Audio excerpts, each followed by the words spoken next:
Дугаар ангийн долгион ба дуу сэдвийн өөрийгөө сорьороо бодлогонуудыг тайлбарлаж өгье өгш нь.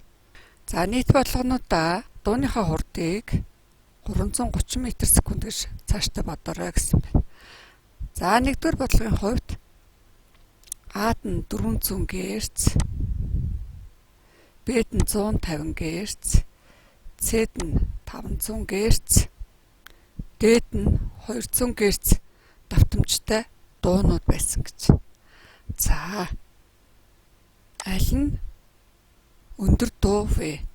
За өндөр дуу гэдэг нь маш их давтамж ихтэй дууг өндөр дуу гэдэг. За давтамж гэж юу вэ гэхээр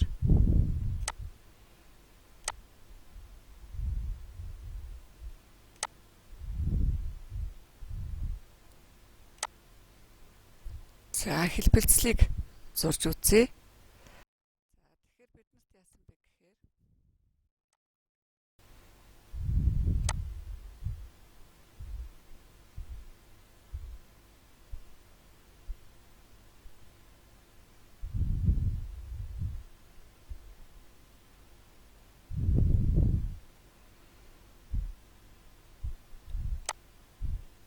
за энэ хэмжээг бид нар 70 гэж үздэг байна.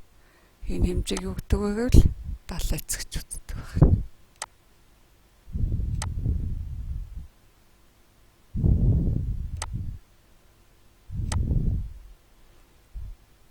За тэгээд 70-ийн утга бол x гэх байна. За хоёрдугаарт энэ цэгээс энэ цэг хүрэх.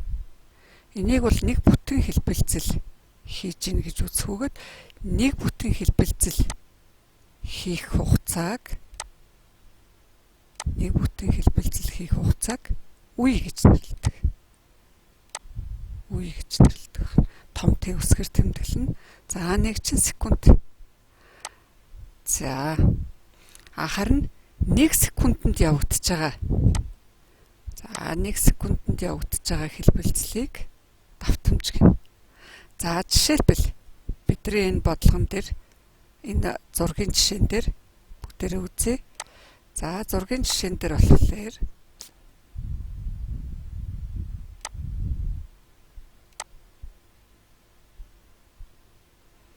за эндээс энэ хоёрын хооронд 1 секунд хугацаа зарцуулсан гэж үзье.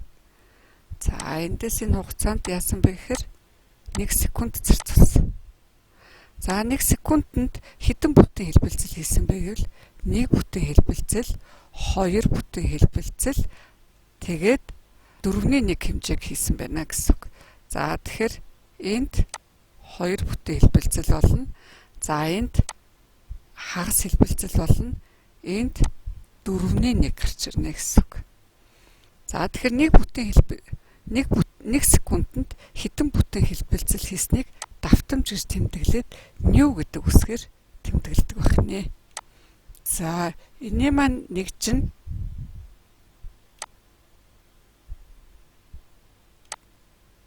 герц. За давтамжийн нэг чинь герц. За тэгвэл 1 секундэд хэдэн бүтэн хэлбэлцэл хийгдэж байгааг герц гэдэг юм бол биднэрт өгөгдсөн маань 400 Гц, 150 Гц, 500 Гц, 200 Гц.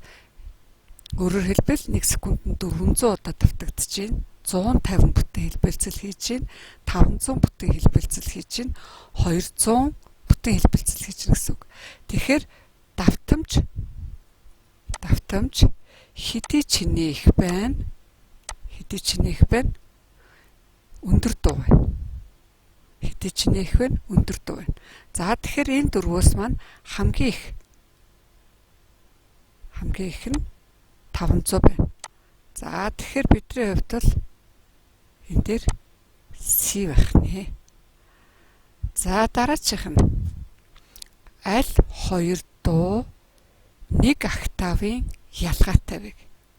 За 1 октавын ялгаатай байна гэдэг нь хоорондоо давтамжаараа 2 дахин ялгаатай байвал. За тэгэхээр энд ингээ харахаар 400 200. За 400 200 гэсэн учраас бидний хариу болохоор A болон D хоёр бол нэг бүтэн октавын ялгаатай байна. За 3 дугаарт нь аль дуу нь долгионы урт ихтэй вэ? За тэгэхээр ижил фазтай цэгүүдийн хооронд буюу энэ цэгээс энэ цэгийн хооронд, за эсвэл энэ цэгээс энэ цэгийн хооронд ижил фазтай цэгүүдийн хооронд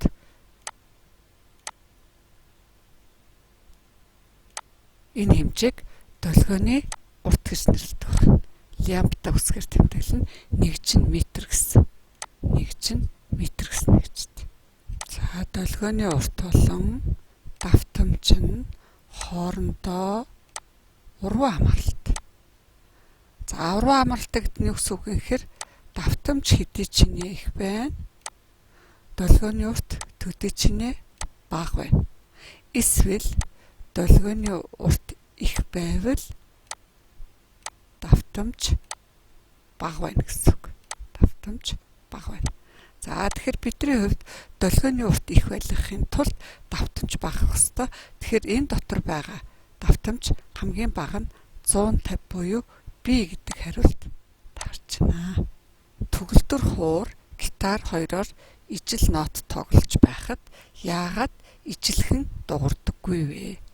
За яагаад гэвэл энэ хоёр хөгжмийн маань хэлбэлзэл үүсгэгч биеуд маань өөр өөр учраас.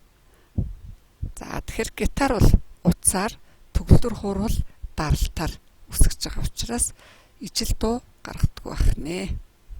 Осциллоскопын дэлгэц дээрх дууны долгионы график өгөгдсөн байна. За энд дууны долгионы график өгөгдсөн. Ижил давтамжтай илүү чанга дууны долгионы графикийг зураарай гэсэн байна. За тэгэхээр ижил давтамжтай гэхлээр энэ цэгээс энэ цэгүүд дээр өөрчлөгдөхгүй гэсэн үг. Харин чанга дуу гэдэг маань чанга дуу юуг илэрхийлдэг вэ гэвэл далайцыг илэрхийлдэг. За тэгвэл далайц ямар байх юм бэ гэхээр далайц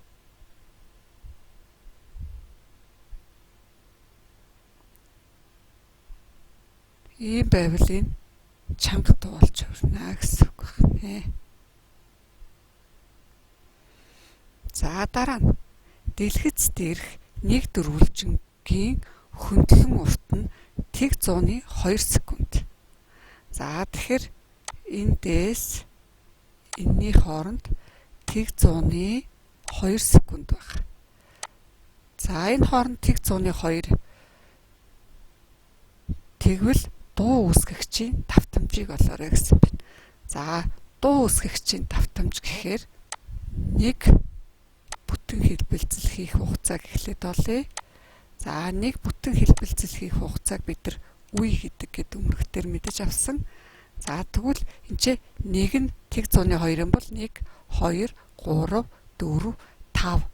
За тэгэхээр бид нар 5-ыг үржих нь тэг 100-ны 2 секунд байна.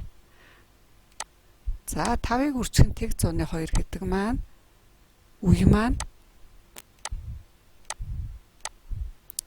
2 5-ын 10 гээд тэг 10-ны 1 секунд. Тэг 10-ны 1 секунд. Давтамж маань үеийн уруу хэмжигдэхүүн байдаг учраас нэгийг хуваах нь тэг 10-ны 1 секунд. За тэгэхээр за таслалж чиглүүлье. 10 герцийн давтамжтай дуу байсан байна. Хэлбэлцэл байсан байна гэсэн үг. За 10 герцийн давтамжтай. За давтамжийг олоорой гэсэн бид 10 герц гэж оллоо. За дараагийнх нь бодлого болохоор агаарт тарах дууны долгионы уртыг олоорой гэсэн байна. За долгионы урт бол лямбда гэдэг үсгээр тэмдэглэнэ. За долгионы урт бол бидний хувьд эндээс за чанга дууны маань хувьд өгөгдсөн осциллографийн хувьд болохоор ийм. За тэгвэл эндээс энэний хоорондох хэмжээг бид нар 1 бүтэн долгионы урт гэж үздэг байна. За долгионы уртын томьёо бол хурдыг үеэр үржүүлж өгдөг байна. Хурдыг үеэр үржүүлж өгдөг. За хурд маань бидний бодлогын нөхцөл дээр 330 м/секундээр бодорой гэсэн байгаа. 330 м/секунд. За үеэ бид нар тэг 1.1 секунд гэж бодсон учраас тэг 1.1 секунд. За нэгжүүд нь хураагдлаа. За таслаас чөлөөлье. За долгионы урт маань агаарт тархаж буй дууны долгионыг 22 дугаар зурагт үзүүлсэн A, B, C, D дотроос аль нь долгионы уртыг илэрхийлэх вэ? За долгионы уртыг илэрхийлэх гэхээр ижил фазтай цэгүүдийн хоорондох уртыг хэлнэ гэсэн. Тэгэхээр бидний хувьд бол A байх нэ. Далайцыг аль нь илэрхийлж байна вэ гэвэл далайцыг за энэ хэвтэ тэнхлэгтэй гэс 2 тишээ тооцох ёстой.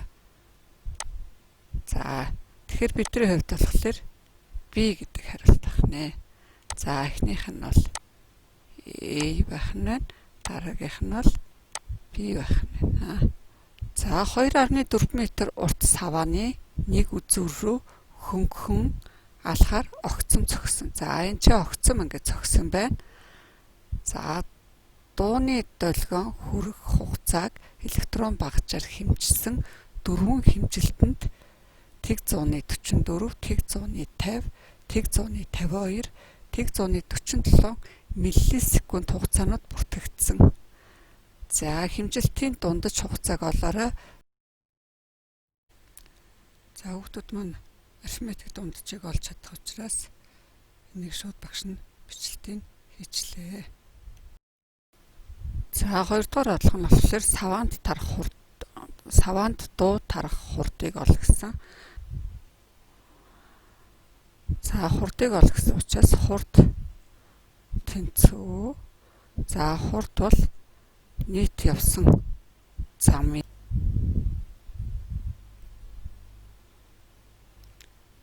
за бидний хувьд болохоор 2.4 хуваахан тэг бүхэл 48 гэсэн үг. За 5 метрик хуваахан секунд гэсэн хариу гарч байна. За энэ секунд гэсэн нэгжтэйгээ. За энэ метр секунд гэсэн нэгжтэй байгаа. За осциллоскопын микрофонд A, B, C 3 дуу өөр дуугч детекцэн дээр долгионы зургийг гаргаа авсан. За тэгэхээр A, B, C гэсэн. A ба B дуунууд ямар ялгаатай вэ? За A, B хоёр болохоор за энэ чинь нэг бүтэн хэлбэлцэл нь 2 нүд, энд мөн нэг бүтэн хэлбэлцэл нь 2 нүд байгаа учраас давтамжаараа ижил юм байна. За энэ хоёрын давтамжууд нь ижилхэн байна. За ялгаатай нэхэр харин далайц нь ялгаатай байх нэ. За X далайцуулалтаараа ялгаатай байх нэ. За дараа нь A ба C дуунууд ямар ялгаатай вэ? За A, C дуунуудыг харахаар далайц нь бол адилхан байна.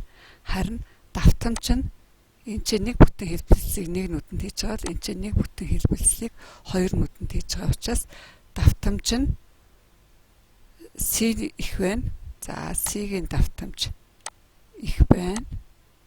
A-ийн давтамж бага байна. A-ийн давтамж бага байна. За ялгаа нь аль дуу хамгийн их далайцтай вэ? За мэдээж B дуу. Аль дуу хамгийн бага давтамжтай вэ? За бага давтамжтай гэхээр энэ хоёрын давтамж идэх учраас A, B хоёр хамгийн бага давтамжтай байна. AB2 бага давтамжтай байна. За хамгийн их далайцтай нь B байна. За дууны хурд 330 м/сек. А дуу 220 Гц давтамжтай бол долгионы уртыг олоорой гэсэн байна. Долгионы урт бол хурдыг үеэр үржүүлнэ. Эсвэл үе давтамж 2 маань уруу хэмжигдэх учраас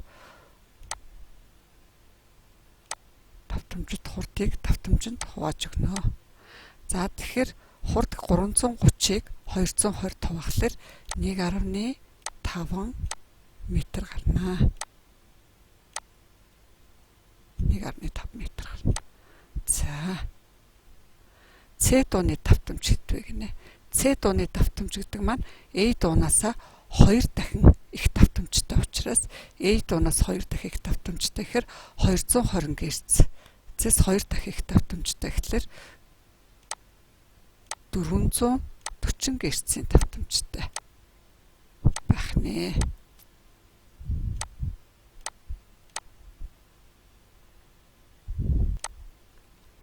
За 25 дахь зурагт А долгионы уртыг олоорой гэсэн байна.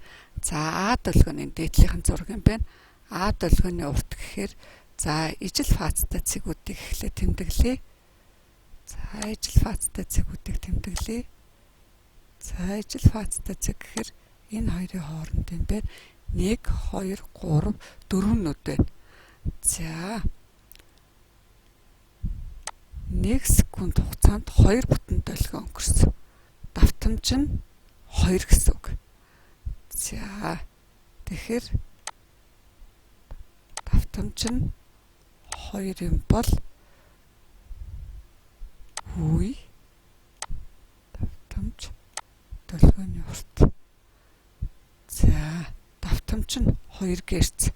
За тэгвэл мэдээж уруу хэмжигдэх юм чинь үе нь 2-1 буюу 1.5 байна. За долгионы урт ямар байх юм бэ гэхээр долгионы урт бол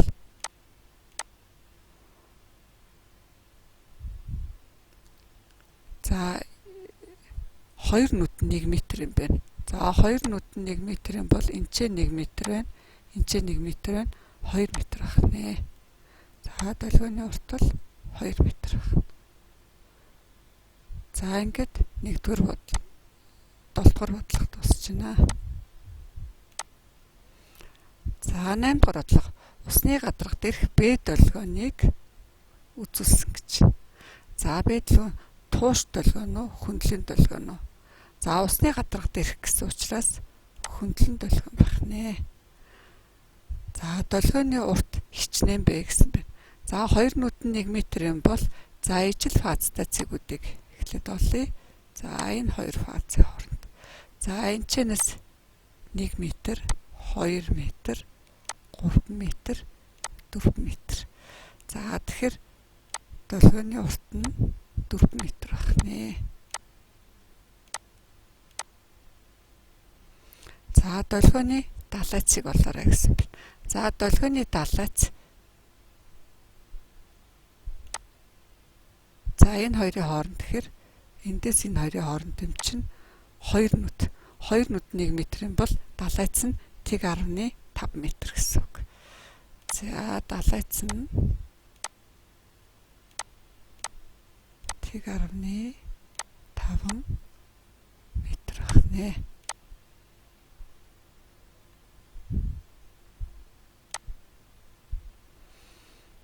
За ингээд өөрийгөө соророо бодлого дууслаа.